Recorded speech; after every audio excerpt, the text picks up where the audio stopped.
Hello, students. Today we are taking up the doubts of coordination compounds. Let's go to the first question. The total number of possible isomers of the complex compound which is given to you. Now, students, the moment you look at the compound given to you, the complex compound which is given to you, you can understand very well it's a coordination isomer. It is a coordination isomer. The main specification, the main condition required to make a coordination isomer is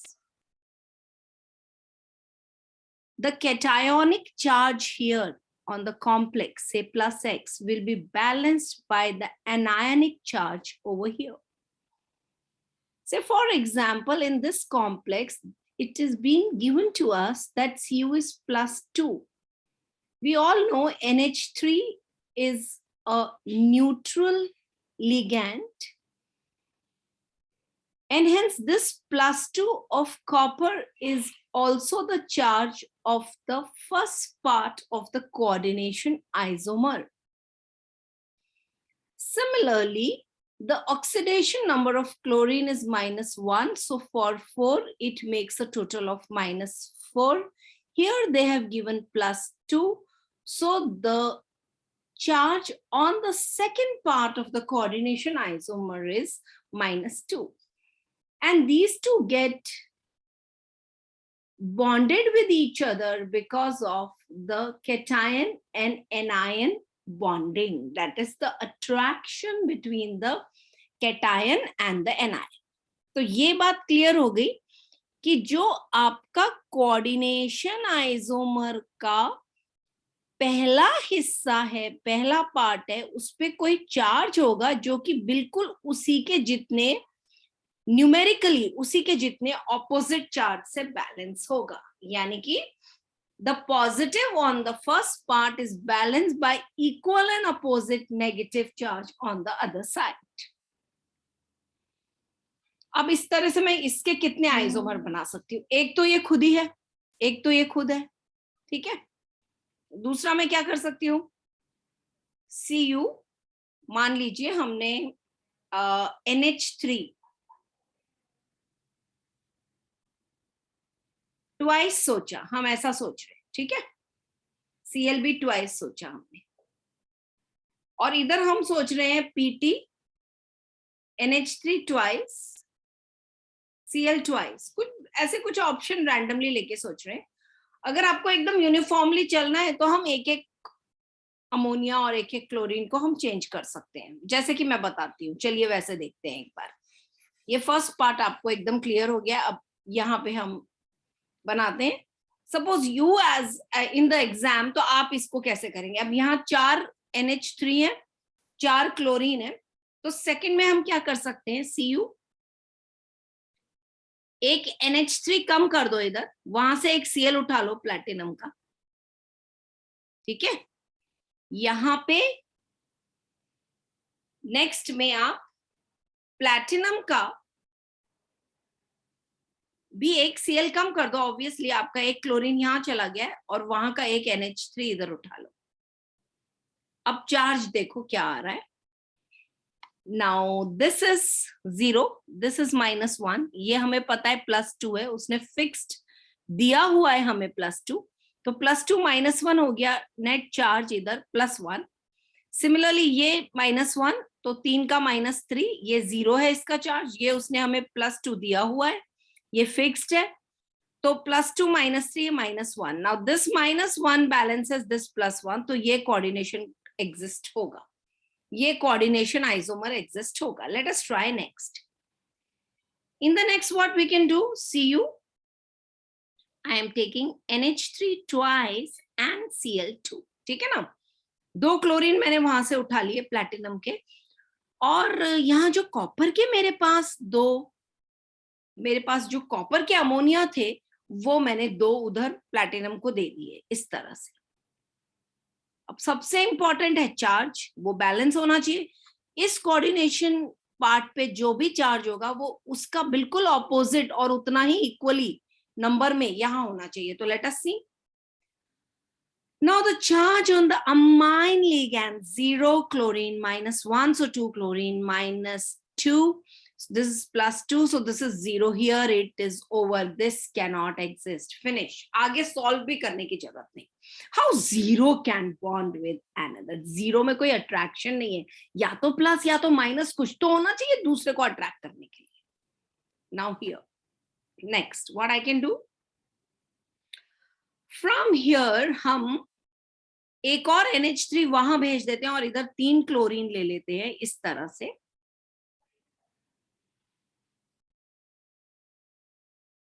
similarly here एक chlorine बच गया क्योंकि 3 chlorine मैंने copper को दे दिए. And here I am having NH3 thrice. Late us see the charge, because जब तक वो नहीं तब तक कुछ नहीं. तो ये the charge of the ammonia ligand 0, the charge of chlorido is -1, so 3 chlorido -3. this is already given to us +2, तो इधर -1 आ गया. तो अब हम कुछ सोच सकते हैं. ये +2 -3 is -1. ये ब्रैकेट के अंदर जितना भी है उसका टोटल -1 आ गया. Here chlorido is -1 and the amine is 0. This is given +2 to us, so +2 -1 is +1. So this +1 will coordinate with this -1. This will also exist. Correct? I hope you all are understanding what I am doing. Correct? तो हमने कितने बना लिए? हमने 3 बना लिए, मतलब 3 हो गए. एक तो ये दिया है उन्होंने, ये 2, ये 3. और हम क्या कर सकते हैं? See what we can do. You know, in coordination compound we can exchange the ligands. So यहाँ मैंने Cl4 ले लिए सारे और यहाँ मैंने सारे NH3 दे दिए. This is the another complex which is possible. Let us see the charge. This is +2. This is -4. So this is -2 charge on the complex. This first part is -2. ये +2 हमें दिया हुआ है, ये 0 है, ये +2. This +2 will balance with this -2. This. So total 1, 2, 1 ये, 2, 3, 4. Total 4 complexes are possible. 4 isomers. D is the answer. I hope it is clear to you. Let us go to the next question. Which of the following will give maximum number of isomers? Okay. Which of the following will give maximum number of isomers? The best way to judge is, पहले इनको convert करते हैं इनके general format में. ये जो cobalt है ये मेटल है और ये जो NH3 है ये लिगैंड है. तो ये हो गया Ma4. अब सीधी बात है, Ma4 के सारे साइड सेम है तो Ma4 कैसे आइसोमर कोई भी बना सकता है, राइट? आपको ये समझ आ रहा है? सपोज मैंने M, इधर भी NH3 है, इधर भी NH3 है, here also it is NH3 and my dear kids here also it is NH3. तो बच्चा पार्टी कैसे बनेगा बताओ मुझे? न सिस न ट्रांस. भाई कोई 2 तो इसमें मुझे चाहिए ना, 2 सेम और बाकी 2 सेम, या एटलीस्ट मिनिमम 2 तो सेम हो और बाकी अलग हो, तभी तो मैं सिस ट्रांस बनाऊंगी. मान लो यहाँ Cl होता, यहाँ Cl होता, तो अब मैं इसे बोल सकती थी ये अक्रॉस में अमाइन और इधर अक्रॉस में Cl, तो ये ट्रांस है. पर अभी तो चारों NH3 है, नहीं बन सकता. इसको कन्वर्ट करते हैं जनरल फॉर्मेट में. ये निकल मेटल है, ये सिमेट्रिकल बाइडेंटेट लिगैंड है और ये B4. अब ये बन सकता है कि नहीं बन सकता, ये हमें सोचना है. +2 ये भी नहीं बन सकता क्योंकि सिस ट्रांस दोनों इसमें आ जाएगा. देखो समथिंग लाइक सपोज MA उसने दिया है हमें EN, ठीक है, ये हमने EN ले लिया, ये मान लीजिए हमने EN ले लिया. 6 लिगैंड है ना, ये इस तरह से, ये मेटल निकल है उससे कुछ फर्क नहीं पड़ेगा. ये NH3 ये NH3, तो ये सब तो सेम ही आ रहा है, तो मैं इसमें सिस ट्रांस क्या करूं? ये ट्रांस भी आ रहा है, ये सिस भी आ रहा है, मैं क्या करूं? कुछ नहीं बनेगा इसमें, कुछ नहीं है. This is not perfect. अब हम इसको ट्राई करते हैं. निकल मेटल है, C2O4 AA सिमेट्रिकल बाइडेंटेट है और ये BB ट्वाइस। इसमें हमको सिस ट्रांस मिल जाएगा, इसमें हमें एक सिस एक ट्रांस मिल जाएगा। One cis one trans is possible here. We have seen this direct, ये टेक्स्ट बुक का ही क्वेश्चन है। और इसमें अगर आप इसको देखें मेटल, ये SCN है और ये NH3, ठीक है, NH3 4 and SCN twice। अब इसमें अच्छी बात क्या है कि ये हो गया MA2B4, तो ये जो A2 वाला पार्ट है, ये A2 वाला पार्ट है, ये सिस ट्रांस दोनों बनाएगा, एक सिस बनाएगा एक ट्रांस बनाएगा, प्लस ये जो A है ये SCN है, इसका एक लिंकेज फॉर्मेट है NCS, मतलब दो और बनेंगे, लिंकेज आइसोमर भी बनेगा, तो इसमें मैक्सिमम आइसोमेरिज्म होगा, सिस ट्रांस भी होगा और लिंकेज भी होगा, मतलब एक इसका सिस ट्रांस और फिर वापस एक इसका सिस ट्रांस बनेगा। ठीक, अब आगे बढ़ते हैं। The atomic number of chromium and Fe are 24 and 26. Which of the following is paramagnetic? Okay.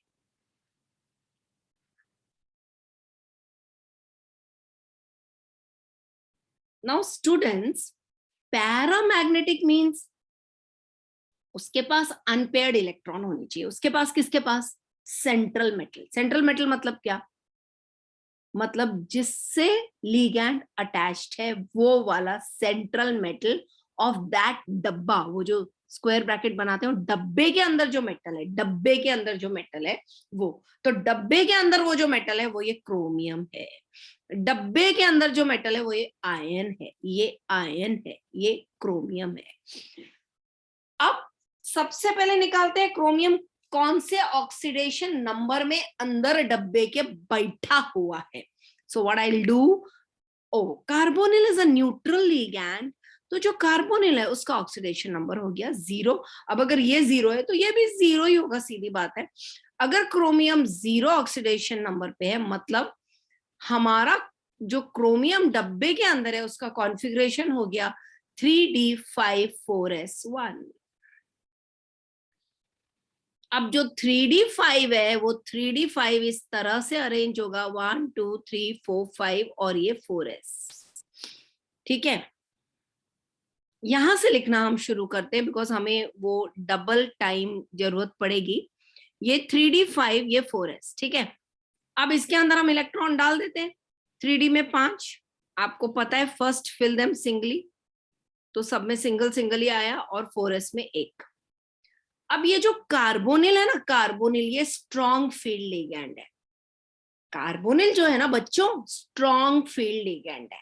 Carbonyl बच्चा पार्टी स्ट्रॉन्ग फील्ड लिगैंड है। स्ट्रॉन्ग फील्ड लिगैंड क्या करता है? इन सबको धक्का मार देता है अंदर, सबको धक्का मारेगा। एक डब्बे में 2 आ सकते हैं, टोटल ये 6 हैं, 5 और 1 6, तो डब्बों में 3 डब्बों में ये भर गए, 2 सेट हो गए। कौन ऐसे कौन इनको चिपका दिया, कौन धक्का मारा इनको? कार्बोनिल, क्योंकि वो स्ट्रॉन्ग फील्ड लिगैंड है। तो आपके पास इसके अंदर कुछ भी अनपेयर्ड बचा नहीं बचा। अगर कोई अनपेयर्ड इलेक्ट्रॉन नहीं है तो ये डायमैग्नेटिक है, तो ये डायमैग्नेटिक है। अब Fe देखते हैं, ये वाला कॉम्प्लेक्स देते हैं, option B pentacarbonyl ion 0। Carbonyl is a neutral ligand, तो ये 0। अब ये 0 तो ये भी 0। अब Fe0 का हमें सबसे पहले देखना है कि इलेक्ट्रॉनिक कॉन्फ़िगरेशन क्या है, तो वो है 3d6,4s2। अब 3d6,4s2 यानी कि बनाते हैं हम अभी बेटा, ये इस तरह से, ये 3d5 बनाया हमने, 2 3 4 5, ये 4s बनाया हमने, ये 3d5 बनाया हमने, 1 2 3 4 5, और ये 4s बनाया हमने। ठीक है, अब इधर 1 2 3 4 5 6 फर्स्ट फिल देम सिंगली, और इधर तो 2 आएंगे। अब वापस ये जो कार्बोनिल है ये स्ट्रॉन्ग फील्ड लिगैंड, और स्ट्रॉन्ग फील्ड लिगैंड की क्या खासियत है, वो सारे इलेक्ट्रॉन को धक्का मारेगा, धक्का मारेगा तो ये सारे इलेक्ट्रॉन्स अंदर घुस जाएंगे, 4s के भी इलेक्ट्रॉन अंदर घुस जाएंगे डी के, और ये 8 इलेक्ट्रॉन 4 डब्बों में फिट हो गए। यानी वापस से कोई भी इलेक्ट्रॉन सिंगल नहीं है।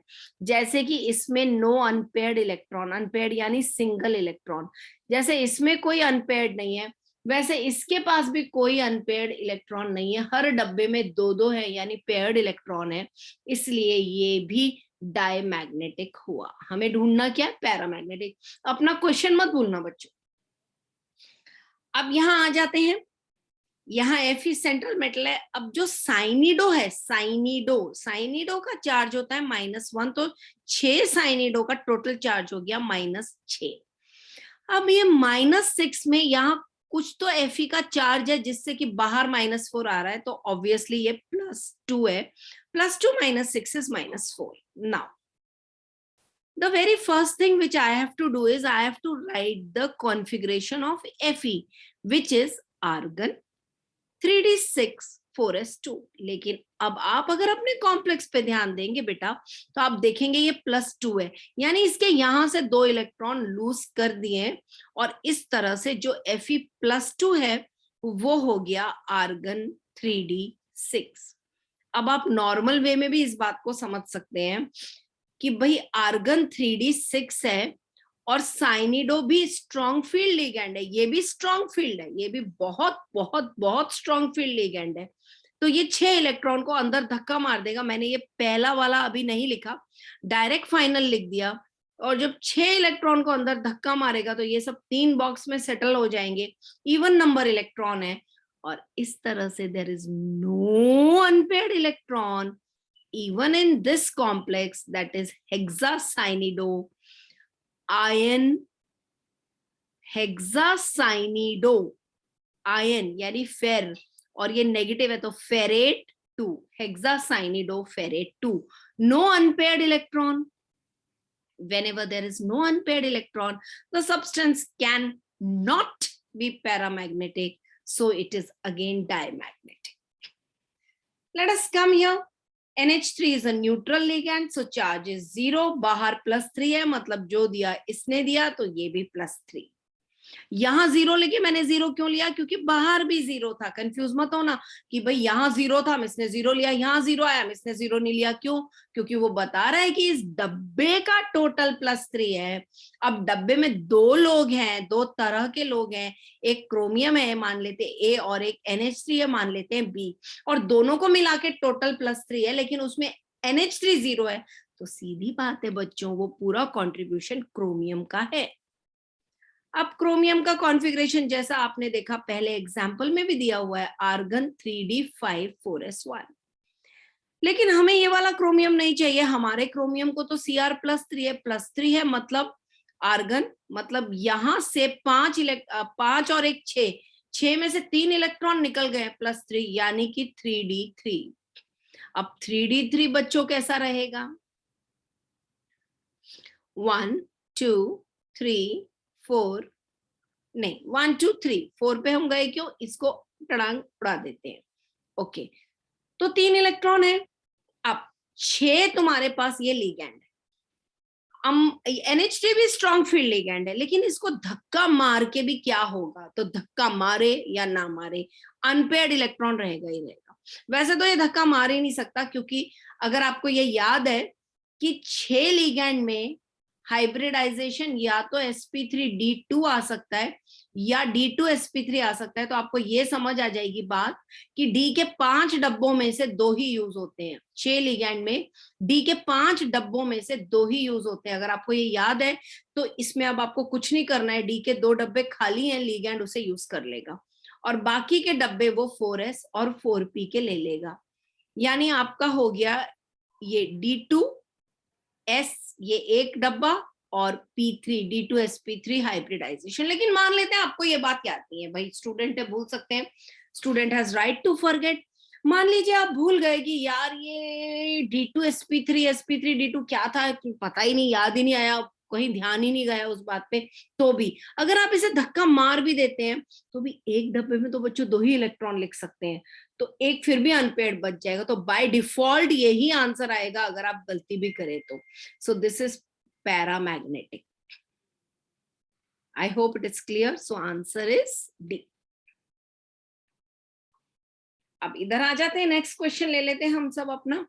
When AgNO3 is added to solution of this pentaamine, cobalt 3 chloride, okay, बोलता है precipitate of AgCl shows 2 ionizable valency। अब यहाँ याद क्या होना चाहिए, ये तो देखिए डाउट सॉल्विंग चल रहा है, मतलब टॉपिक तो आपको पढ़ा दिया ना, तो जो हमने आपको पढ़ाया उसमें आपको क्या याद होना चाहिए, आपको ये याद होना चाहिए कि जो काउंटर आयन होते हैं, जो काउंटर आयन होते हैं यानी कि वो आयन जो डब्बे के बाहर होते हैं, डब्बे के बाहर होते हैं, चाहे लेफ्ट हो या राइट हो, लेकिन वो डब्बे के बाहर होते हैं, उनको काउंटर आयन कहा जाता है।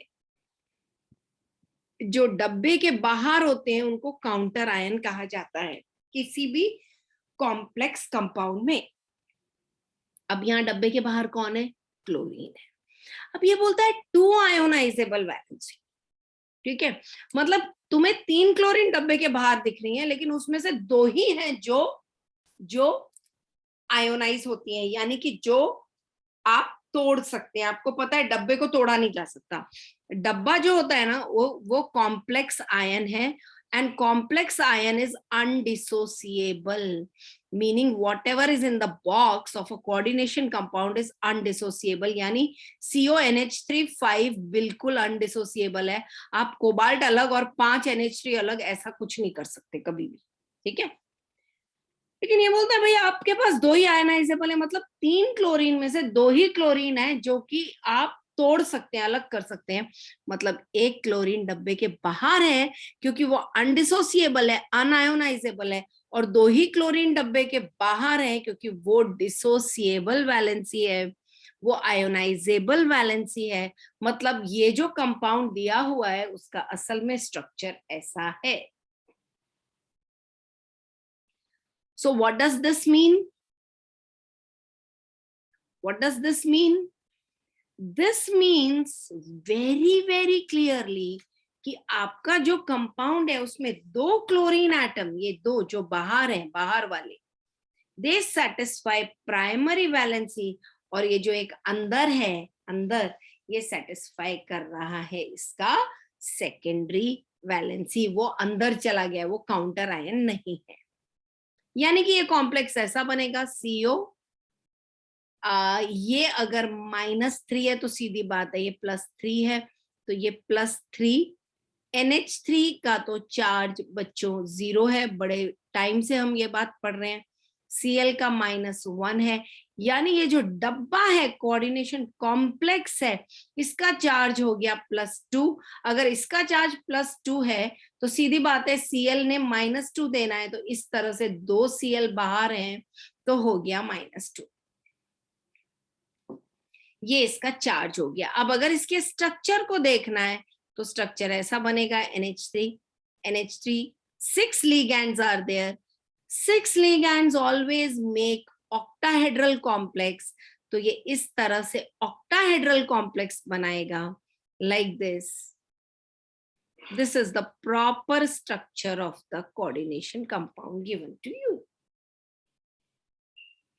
meaning this one chlorine, ये जो एक क्लोरीन अंदर है, अंदर ये primary as well as secondary valency satisfy कर रहा है। प्राइमरी यानी इसके +3 से इंटरैक्ट कर रहा है, और यहाँ जो 2 क्लोरीन है ये भी इस +3 से इंटरैक्ट कर रहे हैं, तो ये -2 और ये -1 मिला के इस +3 को काटते हैं। लेकिन सेकेंडरी वैलेंसी क्या है कि इसके 6 खाली डब्बे हैं डी में, जैसे ये आप देखते हैं, ये इसके 6 खाली डब्बे हैं डी, एस और पी मिला के, जिससे कि ये 6 लिगैंड उसमें 2-2 इलेक्ट्रॉन देते हैं। I hope you remember coordination compound का hybridization. If you don't remember, take out my notebook which I have done in the classroom, go to hybridization of coordination compound, you'll understand what I am talking about. Which of the following hydrate is diamagnetic? Now children, this is similar type of question if you see carefully, isn't it? It is exactly similar to what we did earlier. Diamagnetic means अभी मुझे इसमें वो ढूंढना है कि कौन सा पूरा का पूरा पेयर्ड है, किसमें अनपेयर्ड इलेक्ट्रॉन नहीं है। तो हम शुरू हो जाते हैं। Water is a neutral ligand, तो ये खोपड़ी पे, इसके डब्बे की खोपड़ी पे यानी कॉम्प्लेक्स आयन की खोपड़ी पे 2 चार्ज है, मतलब वो +2 Mn नहीं दिया है। अब सबसे पहली चीज जो हमें आनी चाहिए कि भाई Mn का कॉन्फ़िगरेशन क्या है, तो Mn का कॉन्फ़िगरेशन बहुत आसान, आर्गन 3d5 4s2 लिख दिया हमने। अब when you see your molecule, in the molecule it is not Mn but it is Mn2+. So how you will make Mn2+ by removing 2 electrons? वो 2 इलेक्ट्रॉन कहां से निकलेंगे? D से नहीं निकलेंगे, गलती मत करना, वो 4s से निकलेंगे, तो 4s के 2 इलेक्ट्रॉन गए। अब इस तरह से ये जो तुम्हारा 3D वाला ऑर्बिटल है, इसमें 5 आ गए, 1 2 3 4 5। और वाटर तो वीक फील्ड लिगैंड है, वाटर तो वीक फील्ड लिगैंड है, वाटर तो वीक फील्ड लिगैंड है बेटा, ये तो किसी को धक्का वक्का मारेगा नहीं, यानी जो अनपेयर्ड है वो अनपेयर्ड रहेगा। और अगर अनपेयर्ड इलेक्ट्रॉन एक नहीं 5 अनपेयर्ड इलेक्ट्रॉन आपको दिख रहे हैं, सीधी बात है ये पैरामैग्नेटिक ही है। Okay, we go to the next. Again water is a neutral ligand, so the copper which you see will be +3, copper will be +3, copper will be +3, copper will be +3। वैसे कॉपर +3 हो नहीं सकता, लेकिन अब अगर इन्होंने क्वेश्चन में दिया है तो मैं +3 ले रही हूं, ठीक है। सो कॉपर इज, पहले कॉपर का कॉन्फ़िगरेशन हम लिख लेते हैं बेटा, argon 3d 6 4s2, argon 3d 6 4s2। अब Cu+3 बनाना है तो होगा आर्गन 3d 5। तो सीधी बात है इसमें भी पैरामैग्नेटिक ही होगा, क्योंकि 5 बिल्कुल इसकी तरह है ये, तो ये भी पैरामैग्नेटिक ही आएगा। लिगैंड भी सेम है, वाटर ही है, तो पैरामैग्नेटिक। अब इधर आ जाते हैं, ये कोबाल्ट +3 होगा, तो कोबाल्ट +3, तो पहले कोबाल्ट का लिखते हैं, cobalt is argon 3d 7 4s2। अब एकदम सीधा सीधा हिसाब आपको दिखाई दे रहा है, और वो है आर्गन 3d 6, क्योंकि 3 इलेक्ट्रॉन आपको निकालने हैं +3 के लिए, तो ये हो गया आर्गन 3d 6। अब आर्गन 3d 6 यानी कि ऐसा दिखेगा ये,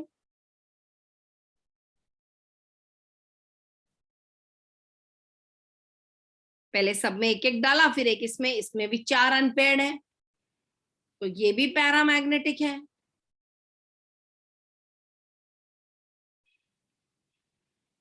ये भी पैरामैग्नेटिक आ गया बेटा आपका। अब नेक्स्ट पे आ जाते हैं हम, देख रहे हैं अभी, जरा रिलैक्स। नेक्स्ट हमने ले लिया कोबाल्ट, आर्गन 3d 7 4s2। अब कोबाल्ट +2 है, क्योंकि ब्रैकेट के बाहर +2 चार्ज है, मतलब वो कोबाल्ट नहीं दिया होगा, पानी तो अंडा है यानी 0 है। ये हो गया आर्गन 3d 7। अब आर्गन 3d 7 3d 5 जो भी कुछ है, 1 2 3 4 5 6 7, ठीक है। अब यहाँ 7 इलेक्ट्रॉन है, ऑब्वियसली ये अनपेयर्ड होगा ही होगा, भले तुम धक्का भी मारो। अब सब में पानी है, ठीक है, चारों तो पैरामैग्नेटिक हो नहीं सकते भाई, सवाल डायमैग्नेटिक है, सॉल्व तो करना पड़ेगा। तो अब क्या करने का, ऐसी स्थिति में क्या करने का, ऐसी स्थिति में ये करने का, सारे लिगेंड पानी है, चलो हम एज्यूम कर लेते हैं बाय डिफॉल्ट कि पानी ने सबको धक्का मारा, ऑल्दो पानी वीक फील्ड लिगेंड है, लेकिन ठीक है, एक्सेप्शनल केस में पानी स्पिन पेयरिंग कर रहा है, तो स्पिन पेयरिंग वो ऑड वालों का नहीं कर सकता, कितना भी स्पिन पेयरिंग करेगा, 2 इलेक्ट्रॉन साथ में रखेगा, तो भी भाई ऑड में कोई एक तो छूट जाएगा, ठीक है। तो ऑड वाले सारे हमने कैंसिल किए, ये सब ऑड वाले पैरामैग्नेटिक हैं, और यही बेचारा एक इवन है, इसको हमने डायमैग्नेटिक ले लिया, क्योंकि इसके अलावा हमारे पास कोई ऑप्शन नहीं है इस क्वेश्चन में। तो ऐसे सवाल में भी हमें अटकना नहीं है। Now in which of the following EAN rule is followed? सबसे पहले समझिए EAN रूल क्या है। EAN रूल ये है कि आपका जो भी सेंट्रल मेटल एटम है, आपका जो भी सेंट्रल मेटल एटम है, EAN रूल है आपका जो भी सेंट्रल मेटल एटम है, जैसे यहाँ सेंट्रल मेटल कॉपर है, डब्बे का जो मेटल है उसे बोलते हैं सेंट्रल मेटल, यहाँ आयन है, यहाँ भी आयन है। इसके एटॉमिक नंबर को लिखिए, इसमें उसके ऑक्सीडेशन नंबर को ऐड करिए, यानी खोपड़ी पे जो चार्ज देखते हैं, और इसमें ऐड करिए उसके नंबर ऑफ डोनेटेड इलेक्ट्रॉन्स, यानी 2 इंटू नंबर ऑफ लिगेंड्स। यहां मैं वर्ड्स में लिख देती हूँ, 2 इंटू नंबर ऑफ लिगेंड्स यहाँ ऐड करना है। लिगेंड यानी डोनर्स, ऐसा नहीं कि EDTA हुआ तो एक लिगेंड ऐड कर दिया। अरे भाई, EDTA अगर टेट्रा एसिटेट है, EDTA अगर इथिलीन डायमाइन टेट्रा एसिटेट है, तो उसमें 6 डोनर है, तो टोटल हर डोनर 2-2 इलेक्ट्रॉन देगा, तो 6 डोनर 12 इलेक्ट्रॉन देंगे, तो वो अलग चीज हो गई। So don't get confused. So Z plus X, Z plus X नहीं आएगा बेटा, Z में से हम ऑक्सीडेशन नंबर माइनस करते हैं, तो Z माइनस X, यहां भी माइनस डाल देते हैं हम, तो Z माइनस X आएगा। Okay, Z minus oxidation number देखते हैं ना आप, देखिए यहां हम जा रहे हैं, मान लीजिए ये 3d5 4s2 आया और यहाँ चार्ज +2 है, तो 2 इलेक्ट्रॉन माइनस किए ना आपने, ये 5 और 2 7, 7 में से 2 माइनस किए तो बच गए 5 इलेक्ट्रॉन, तो माइनस करते हैं, तो वही हम लिख रहे हैं atomic number -X plus 2 into number of donors. याद रखिए लिगैंड का मतलब है उस लिगैंड में नंबर ऑफ डोनर्स। ठीक है, अब एक एक पे अप्लाई करते हैं। कॉपर का Z29, ये 29 माइनस कॉपर पे चार्ज ये 0 है, ये -2 है, यानी कॉपर +2 है, तो बाहर खोपड़ी इधर 0, तभी तो यहाँ कोई काउंटर आयन नहीं है।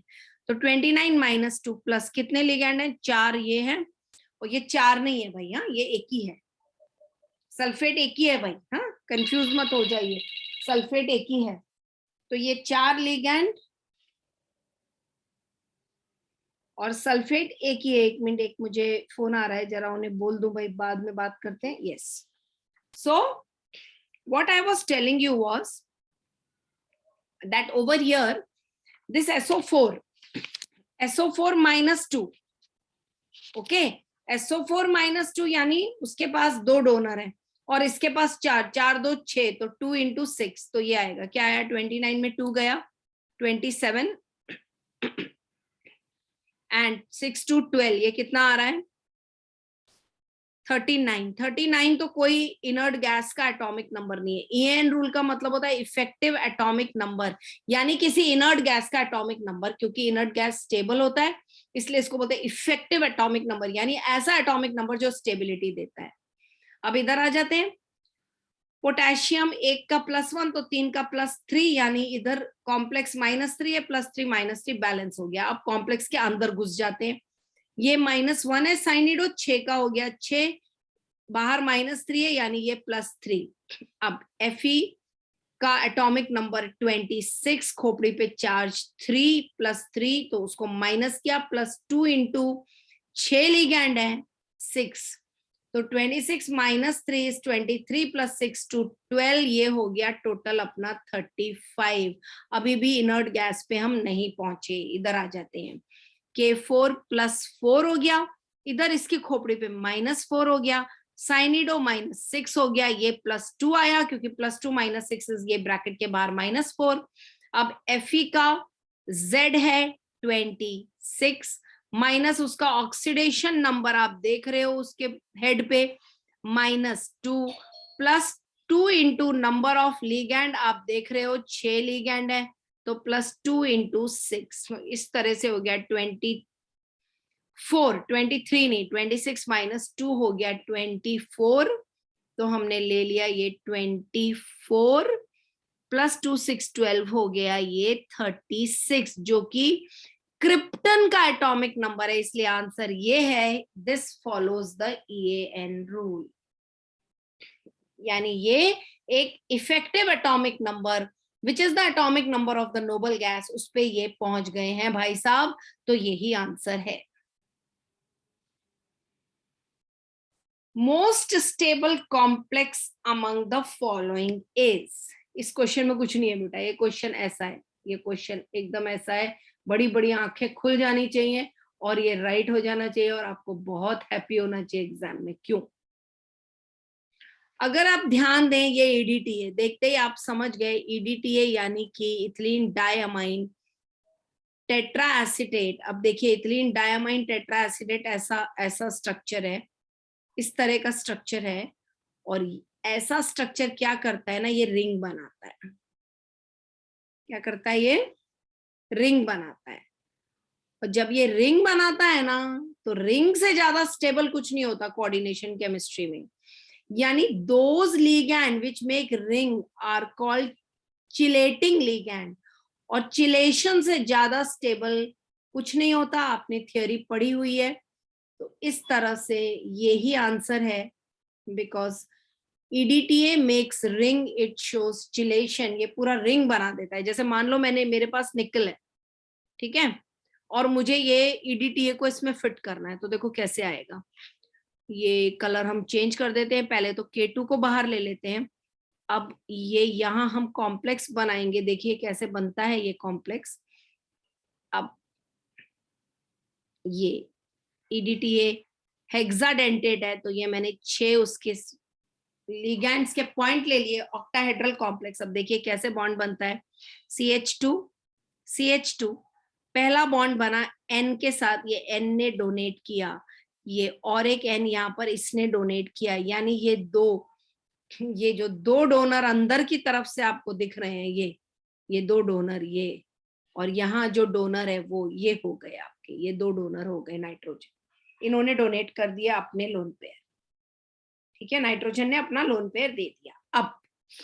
अब आपके पास CH2CO है, वो इस तरह से डोनेट करता है। देखिए CH2CO और ये O, और O ने अपना नेगेटिव इधर डोनेट कर दिया। सिमिलरली इधर CH2COO, ये इसने अपना ऑक्सीजन ने नेगेटिव डोनेट कर दिया। सेम वे हियर CH2CO, ये ऑक्सीजन ने अपना नेगेटिव डोनेट कर दिया, and one more is there, तो CH2COO, ये इसने अपना नेगेटिव डोनेट किया। अब आप देखिए पूरा क्लोज हो गया, ये रिंग फॉर्मेट में आ गया। इससे ज्यादा स्टेबल कुछ नहीं होता। This is the chelation, most stable ना। अरे ये डाउट किसने मुझे भेजा? ये तो बहुत आसान है, ये तो डायरेक्ट NCERT का क्वेश्चन है बेटा। ये तो मुझे कुछ करना ही नहीं है, डायरेक्ट NCERT का है। In solid blue vitriol copper is coordinated to, अरे भाई ये है ना स्ट्रक्चर, CuH2O4 SO4, ये इतना, ये इतना इतना, ऐसा, ये ऐसा, ये ऐसा, ये कोऑर्डिनेटेड है, ये कोऑर्डिनेटेड है, डब्बे के अंदर है, तो answer is 4 water molecules are coordinated. बाकी एक वाटर बाहर है डब्बे के, वो कोऑर्डिनेशन में नहीं है, यानी उसने कॉपर के साथ कोऑर्डिनेट बॉन्ड नहीं बनाया है। The IUPAC name of this, okay, पहले इसको यहां लिख लेते हैं। बहुत आसान सवाल है, आप खाली कंफ्यूज हो गए, वो जो 2 O2 आ रहे हैं उसमें मैं समझ गई क्या डाउट हुआ होगा। ये देखिए ये कंपाउंड है आपका, ठीक है, ये कंपाउंड है O2, एक ब्रैकेट में आपको O2 दिया है और ये NH3 दिया है। कभी भी याद रखिए, जब भी आपको वो लोग ब्रैकेट में O2 देते हैं, इस तरह से समझ जाइए ये पेरोक्सो है, यानी पेरोक्साइड है। अब पेरोक्साइड को समझना इतना मुश्किल नहीं है, ये -1 होता है पेरोक्साइड, तो 2 का -2 हो गया। ऑक्सीजन ओरिजिनली -2 होता है, तो 2 ऑक्सीजन का -4 हो गया, यानी यहाँ -4 है, यहाँ -2 है। NH3 सबको पता है 0 ही होता है, तो ये 0 है। ये -1 है, तो 2 का -2 है, ये -2 है। अब आराम से सॉल्व करते हैं, ब्रैकेट के बाहर जाते हैं, ये +1 है पोटेशियम, 2 पोटेशियम का +2 हुआ, इस +2 को यहाँ का -2 बैलेंस करता है। अब आपको सोचना है कि भाई ये बाहर -2 कैसे आया? हमने अंदाजा लगाया ये +2 है तो ये -2 होगा, लेकिन ये आता कैसे है? तो हमें ये ब्रैकेट के अंदर टोटल मारना पड़ेगा। -2 -4 हो गया, -6 -2 हो गया -8, लेकिन बाहर -2 है, -8 तो नहीं है, मतलब क्रोमियम ने +6 दिया है। यानी क्रोमियम का जो कॉन्फ़िगरेशन है आर्गन 3d5 4s1, उसने अपने 5 और 1 6 के 6 इलेक्ट्रॉन यूज किए हैं बॉन्डिंग में और +6 ऑक्सीडेशन नंबर पे चला गया है। ये तो हमने मॉलिक्यूल को समझने वाली बात की खाली, और कुछ नहीं। अब इसका नाम हम लिख देते हैं। किसी को लिखना है नाम कि मैं लिख दूं? नाम लिख देते हैं। पोटेशियम हम बोल देते हैं, चलिए हम लिख देते हैं नाम पोटेशियम। बाद में अल्फाबेटिकली ये अमाइन है, ए के पहले और कुछ नहीं आएगा, लिगेंड्स अल्फाबेटिकली लिखने हैं तो पोटेशियम अमाइन। इसके बाद कौन आएगा? साइनिडो, साइनिडो अल्फाबेटिकली चल रहे हैं, ए के बाद सी, तो डाइसाइनिडो, डी नहीं देखना है, सी देखना है, तभी हमने वहां सी अंडरलाइन किया, डाइसाइनिडो। अब हमें है ऑक्सो और परऑक्सो, तो ऑक्सो, ऑक्सो, और ये है पर, ये ऑक्सो है और ये पर ऑक्सो है, तो सीधी बात है ओ पहले आता है तो ऑक्सो यानी ऑक्सीडो, और वो पर ऑक्सो तो पर ऑक्सीडो। और फिर हमारे पास है क्रोमियम, क्रोमियम नहीं लिख सकते क्योंकि कॉम्प्लेक्स नेगेटिव है, आपको सिखाया है नेगेटिव कॉम्प्लेक्स के लिए 8 क्रोमेट, और क्रोमियम की खोपड़ी पे जो चार्ज है वो रोमन में 6, this is the name. So we have discussed a good doubt series. I hope it is clear to you. Now I'll come up with the next doubt session very soon. Exams are coming near. See to it that you do your revisions thoroughly and very thoroughly. Okay, beta, bye bye. All the best. Love and blessing to all of you.